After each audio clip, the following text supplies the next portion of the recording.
Hi, and let's start working on our practice problems, which will be found in your textbook. So you'll need your textbook, a calculator, some brain cells, and open to page 155.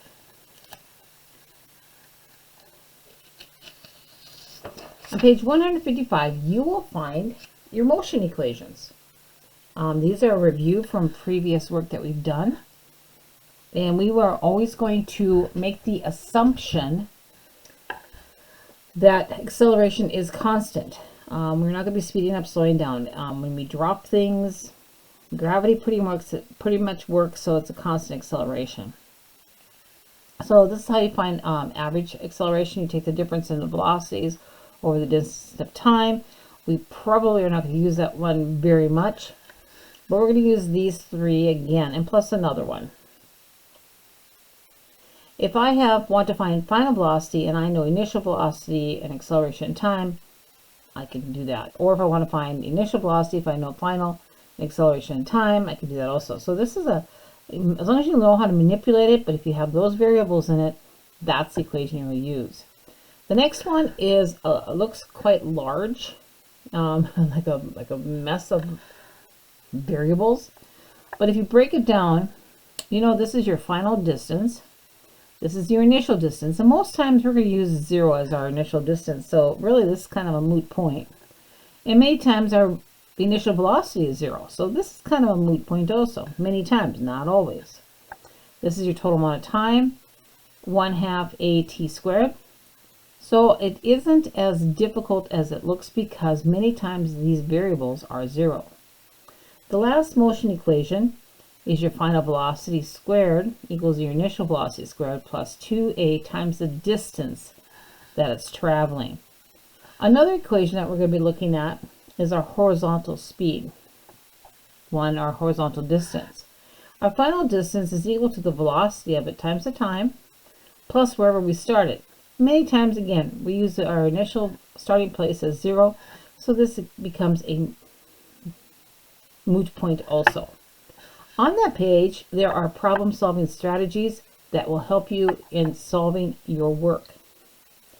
So now if you want to take some time, turn to page 156 in your book.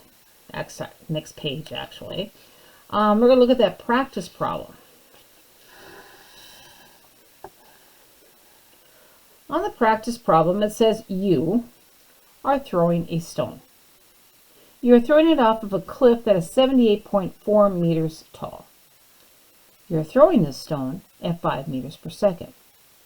My diagram, as simple as it is, shows that I threw it horizontally, but as soon as it leaves my hand, something is acting on that stone.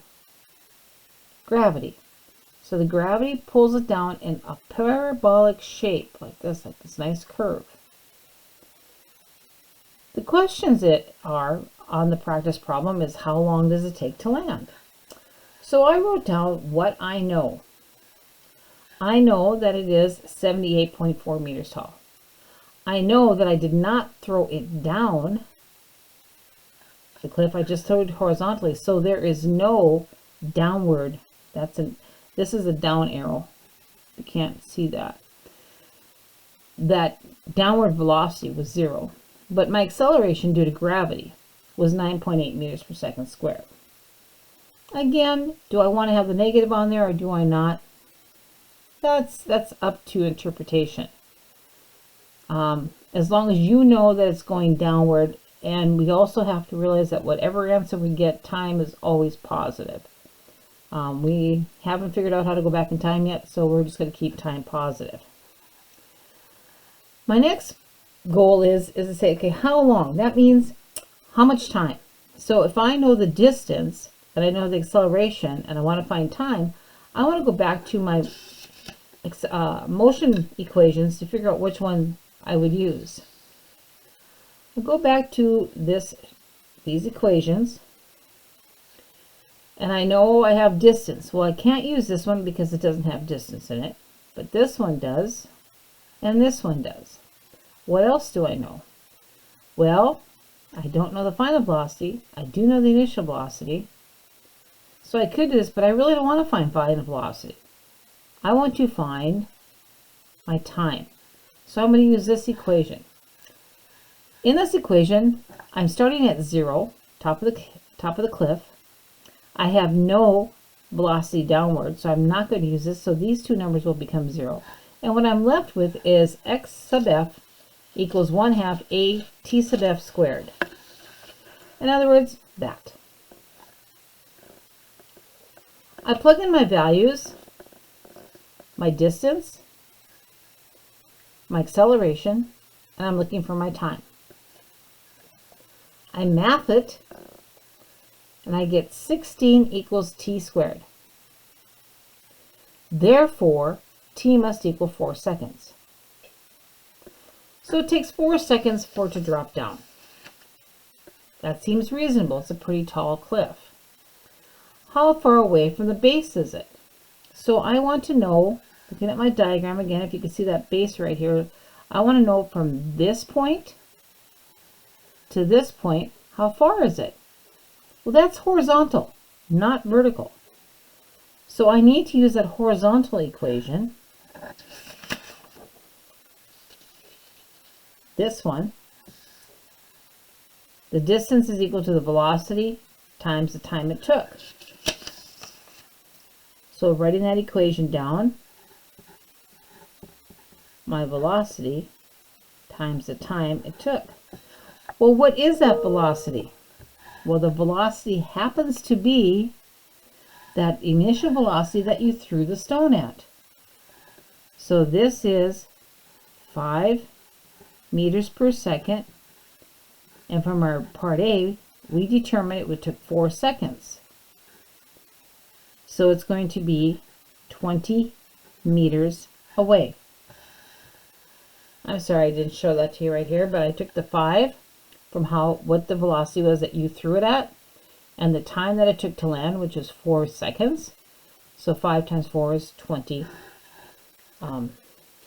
meters away from the base. So what are the horizontal and vertical components of the velocity? Well, we've already basically figured out what the horizontal is. The horizontal doesn't change.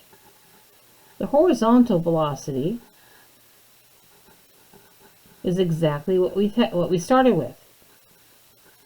5 meters per second. But what about the vertical velocity?